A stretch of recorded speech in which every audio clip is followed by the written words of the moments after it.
Hi friends, welcome back. Samsung Galaxy F41 എന്ന് പറയുന്ന ഒരു പുതിയ ഫോൺ സാംസങ് ലോഞ്ച് ചെയ്തിരിക്കുകയാണ്. പുതിയ F സീരീസ് ഫോണാണ്. സത്യത്തിൽ ഈ F സീരീസ് ഫോണും അതേപോലെ മുമ്പുണ്ടായിരുന്ന M21 നോക്കിയാലും M31 നോക്കിയാലും ഏകദേശം ഒക്കെ ഒരുപോലെ തോന്നില്ലേ? സത്യത്തിൽ ഇതിൽ ഏതാണ് ബെറ്റർ ആയ ഒരു ഫോൺ? പുതിയത് വരുമ്പോൾ എന്തെങ്കിലും കാര്യമായ ഇമ്പ്രൂവ്മെന്റ് ഉണ്ടോ? വില കൺസിഡർ ചെയ്യുമ്പോൾ എങ്ങനെയുണ്ട് എന്നുള്ള കാര്യങ്ങളൊക്കെയാണ് നമ്മുടെ ഇന്നത്തെ വീഡിയോ. നേരെ വീഡിയോയിലേക്ക്.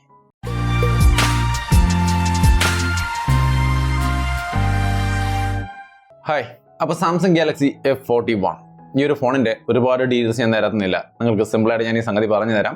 ഈ ഒരു ഫോണിലേക്ക് വരുമ്പോൾ നമ്മൾ യൂഷ്വലി M21ലും M31ലും മറ്റു ഫോണുകളിലൊക്കെ കണ്ടിട്ടുള്ള ആ സെയിം ഡിസൈൻ തന്നെയാണ്. റിയർ സൈഡ് ഒരു ഗ്രേഡിയൻ കളറാണ് കൊടുത്തിരിക്കുന്നത്.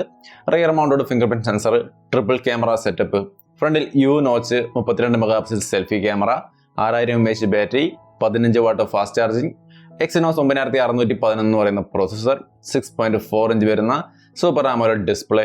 ഇതൊക്കെയാണ് ഇതിൻ്റെ പ്രധാനപ്പെട്ട സ്പെസിഫിക്കേഷൻസ്. ട്രിപ്പിൾ ക്യാമറയിൽ വരുന്നത് 64 മെഗാപിക്സലിൻ്റെ മെയിൻ ക്യാമറയും 5 മെഗാപിക്സലിൻ്റെ ഡെപ്ത് സെൻസറും 8 മെഗാപിക്സലിൻ്റെ വൈഡ് ആംഗിൾ ക്യാമറയുമാണ്. 8.9 mm ആണ് തിക്നെസ്, 191 ഗ്രാം ആണ് വെയിറ്റ്. ആൻഡ്രോയിഡ് 10 തന്നെയാണ്. Dual 4G wifi calling. Sir value ഒക്കെ നോക്കിയാൽ 0.383 എന്ന് പറയുന്ന ഒരു ഗുഡ് സാർ വാല്യൂ ആണ്.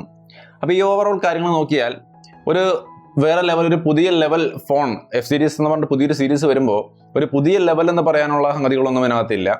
ഓവറോൾ ഇതിന് മുമ്പ് വന്നിട്ടുള്ള M21ഉം M31ഉം പോലത്തെ ഒരു ഫോൺ തന്നെയാണ് F41 എന്ന് പറയുന്ന ഫോൺ. അപ്പോൾ കൃത്യമായിട്ട് നോക്കിയാൽ പിന്നെ എന്താണ് ഈ ഒരു ഫോണിൻ്റെ പ്രത്യേകത? ഇത് പുതിയതാണെന്നുള്ളത് തന്നെയാണ് ഇതിനകത്തെ പ്രത്യേകത. ഇതിൻ്റെ വില നമ്മൾ നോക്കിക്കഴിഞ്ഞാൽ 6GB റാം 64GB സ്റ്റോറേജിന് 17,000 രൂപയാണ്. 6GB റാം 128GB സ്റ്റോറേജിന് 18,000 രൂപയാണ് വരുന്നത്. ഈ ഒരു വിലയ്ക്കാണ് ഈ പറഞ്ഞ കാര്യങ്ങളെല്ലാം കിട്ടുന്നത്. M21ലേക്ക് വന്നാൽ, അതായത് 14,000 രൂപയ്ക്ക് സ്റ്റാർട്ട് ചെയ്യുന്ന M21ലേക്ക് വന്നാൽ ഈ ഫോണിൽ നിന്ന് എന്തൊക്കെ ഡിഫറൻസ് ഉണ്ട് അതാണ് നമ്മളിവിടെ കമ്പയർ ചെയ്യാൻ പോകുന്നത്. M21ന്റെ ഫീച്ചേഴ്സ് നോക്കിയാൽ 6.4 ഇഞ്ച് വരുന്ന സെയിം സൂപ്പർ ആമോലെഡ് ഡിസ്പ്ലേ ആണ്.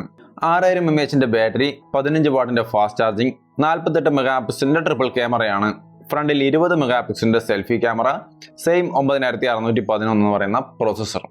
അപ്പോൾ ഇവിടെ കാര്യമായ ഡിഫറൻസ് ഉണ്ട്. ക്യാമറയുടെ കാര്യത്തിൽ ഇവിടെ 64 മെഗാപിക്സലിന്റെ ട്രിപ്പിൾ ക്യാമറയല്ല, 48ന്റെ ആണ്. ഫ്രണ്ടിൽ 20 മെഗാപിക്സലിന്റെ സെൽഫി ക്യാമറയേ ഉള്ളൂ. ഇവ കാര്യങ്ങൾ ഒരു പ്രധാനപ്പെട്ട ഘടകമാണ്.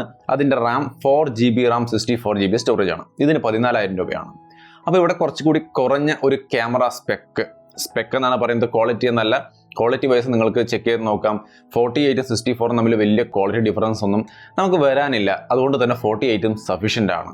അവിടെ നിങ്ങൾ അതിൻ്റെ റിവ്യൂ കണ്ട് നോക്കുക. നിങ്ങൾക്ക് കൃത്യമായിട്ട് ഇപ്പോൾ ഈ 64 മെഗാപിക്സലിലൊക്കെ വലിയ കാര്യമുണ്ടെന്ന് ചിന്തിക്കുന്ന ആൾക്കാരാണെങ്കിൽ നിങ്ങൾക്ക് 64 മെഗാപിക്സൽ 17,000 കൊടുത്ത് എടുക്കാം.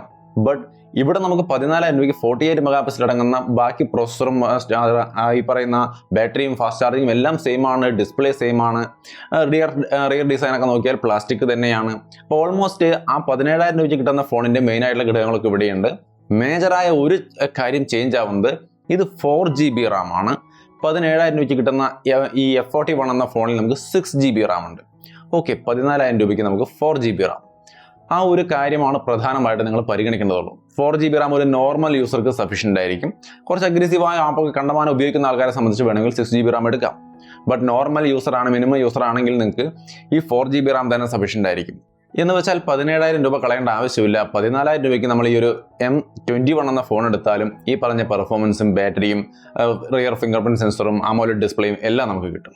അപ്പോൾ അവിടെ കുറയുന്നത് ഈ റാമും ക്യാമറ സ്പെക്കും മാത്രമാണ്. അപ്പോൾ അത് നിങ്ങൾക്ക് വലിയ ഇഷ്യൂ അല്ലെങ്കിൽ നിങ്ങൾ 17,000 രൂപയുടെ ഈ പറയുന്ന F41 നോക്കണ്ട, M21 നോക്കിയാലും മതിയാവും. ഇനി ഇവിടെ M31 എന്നൊരു ഫോണുണ്ട്.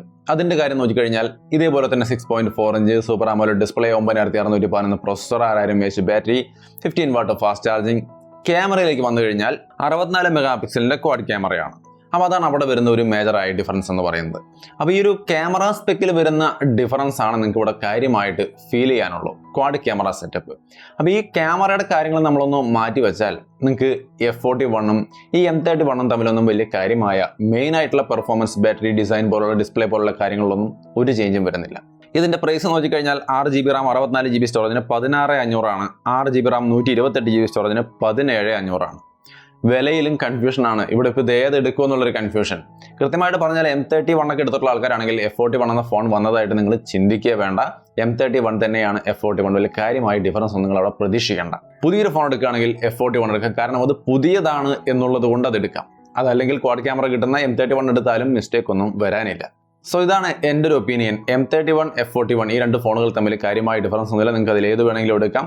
ഇനി നിങ്ങൾക്ക് ബഡ്ജറ്റ് കുറവാണെങ്കിൽ 14,000 രൂപ കൊടുത്ത് M21 എടുത്താലും നിങ്ങൾക്ക് ഈ പറയുന്ന എല്ലാ സ്പെക്കും അവിടെ കിട്ടുന്നുണ്ട്. 4GB റാമേ ഉണ്ടാവുള്ളൂ എന്നുള്ളൊരു കാര്യമാണ് നമുക്ക് അവിടെ ഡിഫറൻസ് ആയിട്ട് വരുള്ളൂ. ആ റാം ഒരു നോർമൽ യൂസിന് മിനിമം യൂസിനൊക്കെ സഫീഷ്യൻ്റ് ആണ്. അപ്പോൾ ആ രീതിയിൽ ബഡ്ജറ്റ് കുറവുള്ളവർക്ക് 14 എടുത്താലും ഈ പറയുന്ന 17,000 രൂപയ്ക്ക് കിട്ടുന്ന ഫീച്ചേഴ്സൊക്കെ അവിടെ നമുക്ക് കിട്ടുന്നുണ്ട്. ക്യാമറ സ്പെക്കിലും കുറവുണ്ട്, but overall processor, battery, design, AMOLED display പോലുള്ള മെയിൻ ഘടകങ്ങളെല്ലാം നമുക്ക് 14,000 രൂപയ്ക്കും കിട്ടുന്നുണ്ട്. സോ നിങ്ങളുടെ ബഡ്ജറ്റ് അനുസരിച്ചുകൊണ്ട് നിങ്ങൾക്ക് M21 വേണോ F41 വേണോ എന്ന് തീരുമാനിക്കാം. F41 M31 തമ്മിൽ ചിന്തിച്ചു കഴിഞ്ഞാൽ കാര്യമായ ഡിഫറൻസ് ഇല്ല, ഏത് വേണമെങ്കിലും എടുക്കാം. അപ്പോൾ അതാണ് ഈ ഒരു പുതിയ F41 ലോഞ്ച് ചെയ്യുമ്പോൾ ഇവിടെയുള്ളൊരു കൺഫ്യൂഷൻ. ഇനി ഇതിൻ്റെ റിവ്യൂ നമ്മളെപ്പോഴാണ് ചെയ്യുകയെന്ന് ചോദിച്ചു കഴിഞ്ഞാൽ ഇപ്പോഴേക്ക് എനിക്കൊരു പ്ലാൻ ഇല്ല. പറ്റുവാണെങ്കിൽ നമുക്ക് വരുന്ന ദിവസങ്ങളിൽ നോക്കാം. കാരണം ഇതിനകത്ത് same AMOLED display, same processor, same battery, quality, ക്യാമറയുടെ ക്വാളിറ്റി ആണെങ്കിൽ സാംസങ് ഒരുവിധം മിനിമം ക്വാളിറ്റി എല്ലാ റേഞ്ചിലും മെയിൻറ്റെയിൻ ചെയ്യുന്നുണ്ട്. സോ ഇവിടെ എന്ത് ഡിഫറൻസ് ആണ് നമുക്ക് റിവ്യൂവിൽ കാണാനുള്ളതെന്ന് ചോദിച്ചു കഴിഞ്ഞാൽ പ്രത്യേകിച്ചൊന്നും തോന്നുന്നില്ല. ബട്ട് കിട്ടുകയാണെങ്കിൽ തീർച്ചയായിട്ടും എന്തെങ്കിലും ഒരു വഴിക്ക് അത് കിട്ടുകയാണെങ്കിൽ ഞാൻ തീർച്ചയായിട്ടും അതിൻ്റെ റിവ്യൂസ് ചെയ്യാൻ ശ്രമിക്കാം. അതല്ലെങ്കിൽ ഈ വീഡിയോയോടുകൂടി തന്നെ അതിൻ്റെ പരിപാടിയൊക്കെ അവസാനിക്കുന്നതായിരിക്കും. ഏകദേശം ഈ ഒരു കമ്പാരിസൻ്റെ ഐഡിയ നിങ്ങൾക്ക് മനസ്സിലായിട്ടുണ്ടാവുമെന്ന് വിചാരിക്കുന്നു. വീഡിയോ ഇഷ്ടപ്പെട്ടാൽ ലൈക്ക് ചെയ്തും ഷെയർ ചെയ്തും നമ്മളെ സപ്പോർട്ട് ചെയ്യാം. വീണ്ടും മറ്റൊരു വീഡിയോ ആയിട്ട് കണ്ടുമുട്ടാം.